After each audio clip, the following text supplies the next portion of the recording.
क्या आपने कभी सोचा है कि क्षमा करने से सब कुछ बदल सकता है? रामायण को हम अक्सर युद्धों, राक्षसों और धर्म की लड़ाई के रूप में जानते हैं, लेकिन इसके भीतर एक और अनमोल रत्न छिपा है, क्षमा की शक्ति। रामायण सिर्फ युद्धों की नहीं, यह मानवीय भावनाओं, रिश्तों और आत्मिक विकास की कहानी है।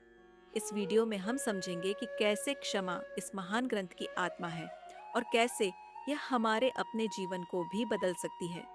रामायण एक ऐसी धार्मिक ग्रंथ है जो हजारों सालों से लोगों को मार्ग दिखा रही है, न केवल भारत में बल्कि पूरी दुनिया में।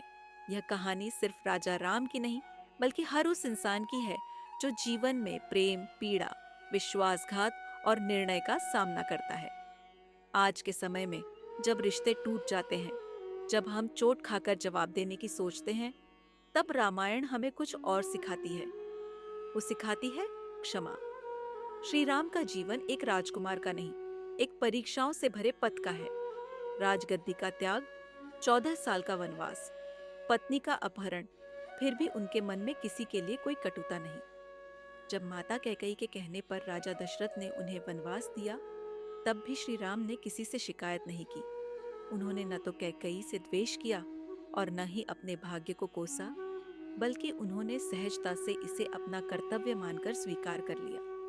और जब भरत जी उनसे मिलने वन में पहुंचे और गद्दी वापस लेने का आग्रह किया, तब भी श्री राम ने भरत जी के प्रेम और समर्पण को सम्मान दिया। उन्होंने कहा, पिता की आज्ञा का पालन करना ही मेरा धर्म है। गद्दी की इच्छा न मुझे थी न तुम्हें है। तुम्हारा त्याग और प्रेम ही मुझे सबसे बड़ी प्रेरणा देता है।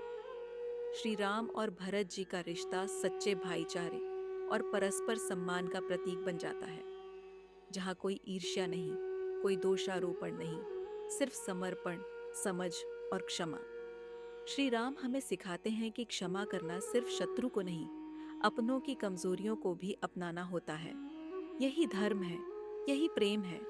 सीता माता का जीवन त्याग और पीड़ा की प्रतिमूर्ति है।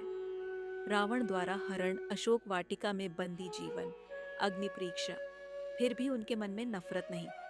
उन्होंने कभी अपने अपहरणकर्ता रावण के प्रति भी घृणा नहीं जताई, बल्कि आत्मसम्मान और सत्य के मार्ग पर अडिग रही। उनकी शक्ति सिर्फ सहन शक्ति में नहीं, बल्कि इस बात में थी कि उन्होंने नफरत को अपने ऊपर हावी नहीं होने दिया। सीता माता का क्षमा भाव एक स्त्री की आत्मा को दर्शाता है, जो पीड़ा में भी शांत रहकर अपने मूल्यों पर टिके रहने की प्रेरणा देती है। रावण एक ज्ञानी था, शिव भक्त था, शक्तिशाली था, लेकिन वह एक बात नहीं जानता था, क्षमा। उसका पतन किसी युद्ध से नहीं, बल्कि उसकी हठधर्मिता और क्षमा न करने की प्रवृत्ति से हुआ। श्री राम ने युद्ध से पहले भी उसे चेताया, लक्ष्मण को उसके अंतिम क्षणों में ज्ञान लेने भेजा, क्योंकि श्री राम जानते थे कि हर आत्मा के भीतर परिवर्तन की संभावना होती है यदि हम क्षमा का हाथ बढ़ाएं। रावण की हार एक सीख है, जो क्षमा नहीं करता वो खुद के भीतर ही जलता है। रामायण का सबसे बड़ा उपहार यही है, जो क्षमा करता है वही सच्चा विजेता होता है। आज के युग में जहां ईगो, गुस्सा और बदले की भावना ने रिश्तों को जकड़ रखा है, रामायण हमें याद दिलाती है कि अगर आप क्षमा कर सकते हैं तो आप खुद को मुक्त कर सकते हैं। क्षमा करने का अर्थ यह नहीं कि हम भूल जाएं, बल्कि यह कि हम अपनी शांति को किसी और की गलती की कैद से आजाद कर दें।